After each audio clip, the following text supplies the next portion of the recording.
ராணுவத்தின் துப்பாக்கிச் சூட்டில் 4 பலியானதை அடுத்து காஷ்மீரின் பெரும்பாலான நகரங்களில் பிறப்பிக்கப்பட்ட ஊரடங்கு உத்தரவு ஞாயிறன்று காலை விலக்கிக் கொள்ளப்பட்டது. 2 நாட்களுக்கு பிறகு மீண்டும் அமர்நாத் யாத்திரை துவங்கியுள்ளது.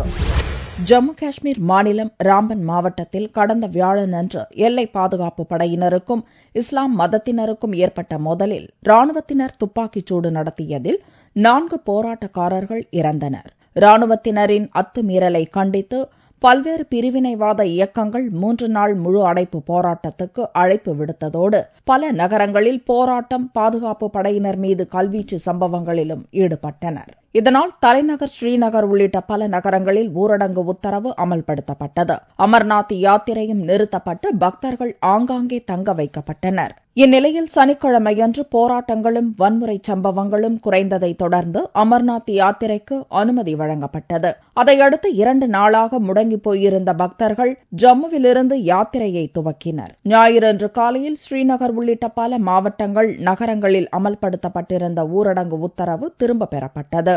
ஆனாலும் ராம்பனில் 4 பேர் கொல்லப்பட்டதை கண்டித்து ஹூரியத் மாநாடு என்ற பிரிவினைவாத இயக்கம் ஞாயிறன்று போராட்டத்துக்கு அழைப்பு விடுத்திருந்ததால் பேருந்துகள், வாகனங்கள் ஓடாததோடு கடைகளும் அடைக்கப்பட்டிருந்தன. இதனால் சாலைகளும் தெருக்களும் வெறிச்சோடின. காஷ்மீரில் இயல்பு வாழ்க்கை தொடர்ந்து 3வது நாளாக முடங்கி போனது.